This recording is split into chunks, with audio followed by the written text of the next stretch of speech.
ยิ่งใหญ่เรายิ่งใหญ่ป้องกันแผ่นดินนี้ด้วยชีวิตและใจ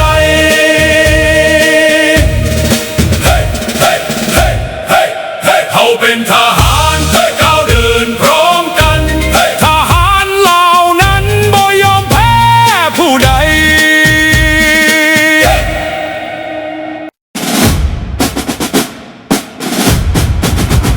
ศาสตร์เราตั้งแต่เดินมาขึ้นชื่อลือชาอยู่ในอาเซียนศาสตร์เราผูกพันไมตรีหวังสามัคคีฮักพ้องกันฮักศาสตร์ฮักประเทศเขาฮักเจ้าปกเกศเกษาฮักศาสตร์ฮักศาสตร์มาแต่บูหานมาฮักษาดินแดนบ่ให้ศาสตร์ไทยมาล้วนฮาวีอบอุ่นอย่าแย่งสิ่งเอาให้คืนเข้ามาลู่วุ่นวายสู้จนตัวตายต้านทานศัตรูสวยเสพสู้เลือดเนื้อเสียเผาฟื้นฟูผู้เอาบรรเทาทุกข์กันฮักศาสตร์ฮักศาสนาแต่โบราณมาฮักษาดินแดน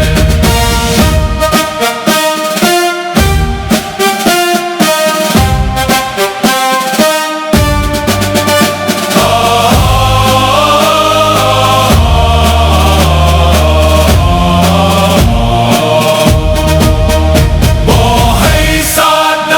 มาล้วนฮาวีลบกวนหยาดแย่งสิ่งเอา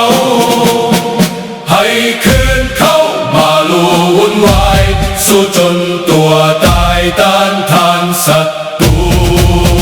สวยเสพสู้เลือดเนื้อเสียเผาฟื้นฟูผู้เอาบรรเทาทุกข์กัน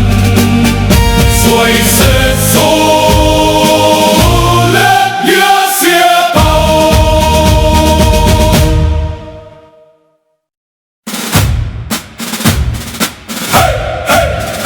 เราเดินพร้อมกัน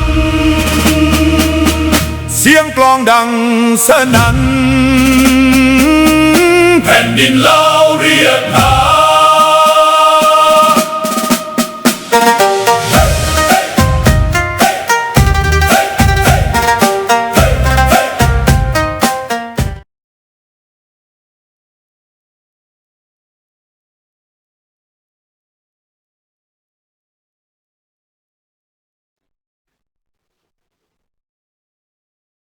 สบายดีพี่น้องลูกหลานคนลาวคนไทยอยู่ไสก็แล้วแต่ที่หักหอมเสรีภาพและประชาธิปไตยทุกท่านพี่น้องยินดีต้อนรับทุกท่านเข้าสู่รายการเสียงประชาชนลาว Voice of the Lao People Welcome to everyone Bienvenue à toutes et à tous สวัสดีครับสบายดี Good morning Bonjour มื้อนี้มาพบมาพอกันอีกพี่น้องรายการมื้อนี้จะมาเว้าเรื่องเปิดกีฬาก่อนงานแข่งขันกีฬาเตะบาสโลกเจ้าภาพใหญ่3ประเทศเจ้าภาพใหญ่3ประเทศนี้เป็นครั้งประวัติศาสตร์พี่น้องมีอเมริกาเป็นต้นแคนาดาเม็กซิโกการแข่งขันกีฬาครั้งนี้มี48ทีมประมาณเข้ามาแข่งขันกันดูเดือดแน่นอนพี่น้องเฮ็ดมันแน่นอนประเทศที่บ่ได้เคยเข้ามาจักเทื่อก็ได้เข้ารอดเข้ามาได้ตัวอย่างเอติประเทศเฮติและประเทศอีกอย่างประเทศหนึ่งมาโรโกก็ได้เข้ามาหลายๆประเทศที่ว่ายังด้อยพัฒนาอยู่ก็ยังได้เข้ามาเพราะว่าการกีฬาครั้งนี้เป็นเอโก้บ่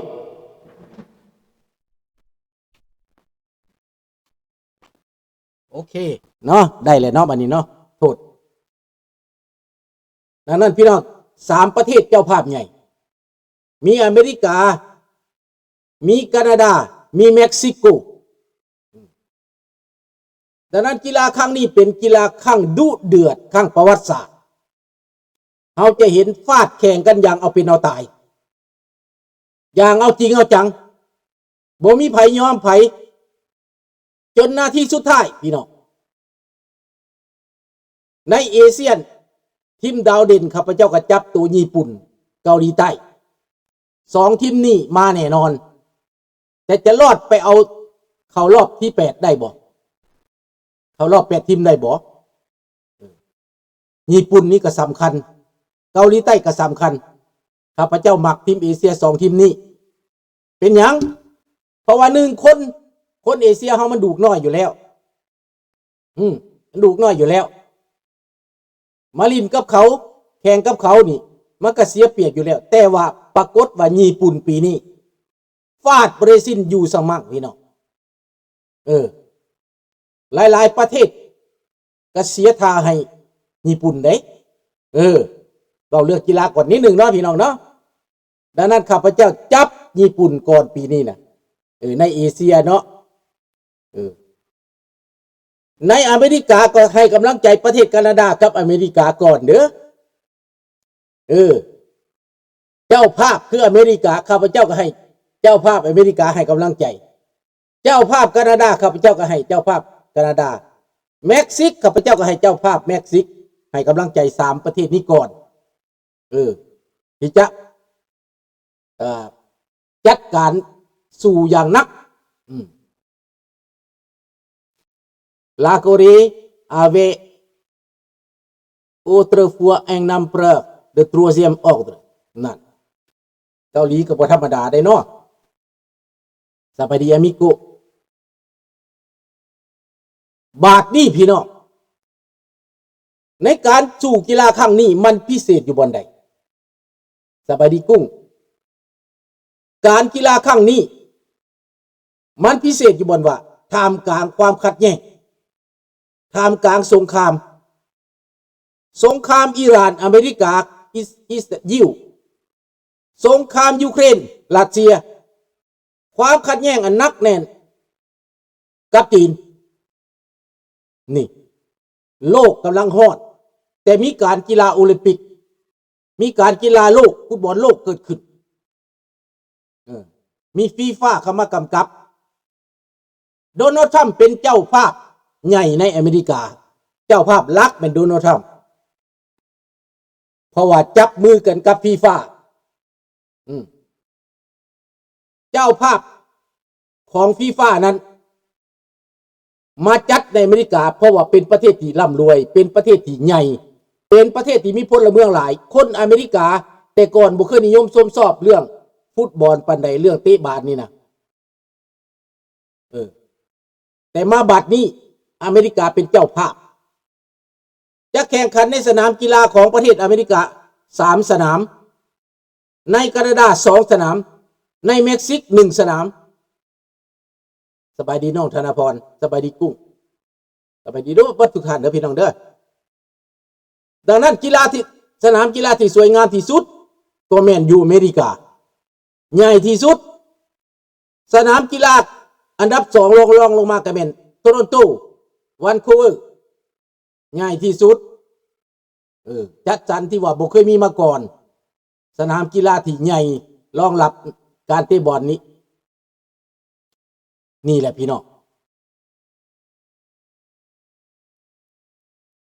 เจ็กมันคือสิตกรอบไปแล้วบ่เห็นได้ในหันบ่เห็นเจ็กเข้ามาได้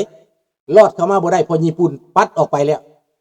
คันเกาหลีกับญี่ปุ่นเข้ามาแล้วเจ็กต้องตกแน่นอนเนาะเห็นบ่ประเทศที่รอดเข้ามาในทวีปเอเชียนี่ก็สิมีตั้งแต่เอเชียกลางเอเชียตะวันออกกลางก็สิแม่นประเทศใดกาตาร์บ่แถวนี้แหละแถวอเมริกแถวอาหรับนี่แหละเขาห้องเอเชียคือกันอยู่ในโซนเอเชียพวกนี้จะรอดเข้ามาแต่ว่าเอเชียแท้ๆนั้นมีญี่ปุ่นกับเกาหลีใต้เท่านั้นรอดเข้ามาเป็นประเทศหลักเป็นประเทศที่เอาหน้าเอาตาเอเชียไว้กับ2ประเทศนี้จีนก็บ่มีบทบาทหยัง สู้บ่ไหวจีนใหญ่ละล่ะใหญ่ละล่ะแต่บ่มีความสามารถจะโดดเด่นด้านการกีฬานี้เข้ามาได้นี่ก็เป็นสำคัญพี่น้องเรื่องบานตีก็เห็นญี่ปุ่นกับเกาหลีนี่เด่นจีนก็มีอยู่แต่ว่าเด่นเป็นเกาหลีกับญี่ปุ่นบานตีก็ได้อันดับโลกบานเตะก็เป็นเกาหลีกับญี่ปุ่นเด่นและเป็นอย่างประเทศน้อยๆจังซี่เขาจังเด่นเขาจังเก่งพอเขาส่งเสริมเขาให้เสรีภาพเขาให้อิสรภาพคนเนาะในประเทศแคนาดานี้บ่เก่งปานใดแต่ว่าก็อันดับดีพอสมควรในการตีบานเตะบานนี่เป็นครั้งแรกที่ข้าพเจ้าเห็นแคนาดาได้เข้าทีมสายโลกได้เข้ามาแข่งเพราะว่าสปอนเซอร์หลักในบ้านข้าพเจ้านี่ก็แม่นซาปูโตนี้เป็นผู้สร้างกีฬาสร้างสนามกีฬาเตะบานนี่นะอยู่มอนทรีออลนี่แหละเท่านี้ทุ่มเงินมหาศาลเป็นคนอิตาเลียนเป็นคนเสื้อสายอิตาเลียนมันเกิดใหญ่อยู่ในนี่เราทุ่มเทเงินมหาศาลหลายพันล้านสำหรับกีฬาเตะบานนี้เป็นพ่อค้าขายนมเนย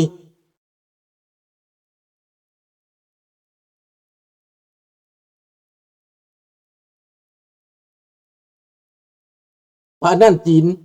เป็นผู้ตั้งกีฬาแห่งเอเชียหนังสือพิมพ์ฉบับทมิตรสบายดีบ่าวไทยบ้านสบายดีเนาะสบายดีทุกท่านเด้อพี่น้องเด้อดังนั้นกีฬาโลกครั้งนี้อาจจะเข่งตึงพอสมควรและผ่อนคลายพอสมควรคนจะเบิ่งหลายที่สุดในโลกถึงจะแพงค่าเช่านั้นแพงลิบหลีแต่คนก็เอาไปเบิ่งโลกเอาไปเบิ่งอิหร่านได้เข้ามาได้รอดเข้ามาใน48ทีมนั้นแต่ว่าอิหร่านมาเจอปัญหาอยู่บ่อนใดเจอปัญหาบ่อนว่าเข้าอเมริกาบ่ได้พวกซุ่มเขาได้แต่นักเตะเขาได้แต่โค้ชขาซอฟต์บ็อกเตอร์เข้าบ่ได้เป็นหยังจังเข้าบ่ได้มีเหตุผลความมั่นคงพี่น้องแคนาดาเขาบ่ให้เข้าอเมริกาเขาบ่ให้เข้าเพราะจะมาก่อความวุ่นวายในบ้านเขานี่เขาระมัดระวังตัวนี้ดังนั้นซุปบ็อกเตอร์ของอิหร่านนั้นก็ได้แต่อิหร่านคนอิหร่านสัญชาติอเมริกาได้อิหร่านเสรีเนี่ยเขามาเบิ่งได้แต่อิหร่านมาแต่ประเทศอิหร่านนั้นเขาบ่ไว้ใจเนาะอันนี้ก็เป็นเรื่องปกติเพราะว่าเกิดสงครามกันอยู่พวกหัววุ้นแดงนะเขาจะบ่อยเข้ามาเลยอยู่แล้วเนาะอันนี้เรื่องกีฬาเนาะมาเว้าเรื่องกีฬานี้ดังนั้นบรรยากาศกีฬาครั้งนี้ข้าพเจ้าก็จะเบิ่งกีฬาครั้งนี้นั่นอย่างเอาเป็นเอาตายคือกันแหละใจข้าพเจ้าดิอยากให้ญี่ปุ่นรอดไปอันดับรองชนะเลิศพุ่นแหละหรือเข้าไปรอบเดมีไฟนอลพุ่นแหละอยากให้ญี่ปุ่นรอดเข้าไปแต่ว่าเห็นฟีตีนญี่ปุ่นแล้วบ่ธรรมดาปีนี้นะปรากฏว่ากินบ่ได้สิ้นไปอีกกินหลายประเทศว่าซั่นไปข้าพเจ้ามักญี่ปุ่นเด้อปีนี้นะในเอเชียข้าพเจ้าจับญี่ปุ่นและในยุโรปนั้นปรากฏว่ามาแห้งก็แม่นฝรั่งเศสก็โอเคได้อังกฤษก็โอเคได้หลายประเทศอยู่ในยุโรปนะมีหลายประเทศมีเก่งกีฬาเก่งหลายเนาะหลายประเทศเก่งอาร์เจนตินาก็เก่งหลายประเทศเนาะแต่ว่าปีนี้เขาจะได้ชมกีฬาอย่างเต็มอิ่มเลยแหละอย่างเต็มอิ่มเนาะเรื่องกีฬาว่าเรื่องกีฬาเน็ตหนึ่งพี่น้องติดตามกันมื้อนี้มันเปิดอย่างยิ่งใหญ่โดนัลด์ทรัมป์มาเปิดกีฬาโอลิมปิกเปิดกีฬาฟุตบอลโลกอย่างกระเริกเลยแหละไผจิมักไผจิบ่มักโดนัลด์ทรัมป์ก็มาเปิดแน่นอนมื้อนี้นะข้าพเจ้าก็ติดตามเบิ่งอยู่จังเลิกรายการรีเซ็ตเข้าไปเบิ่งมันเปิดตอนใดมื้อแรงพุ่นติข้าพเจ้าบ่ได้เบิ่งฮอดโมงเลยมื้อนี้นะเพราะว่าเวียกหลายแล้วเนี่ยนี่เนาะ แปลว่า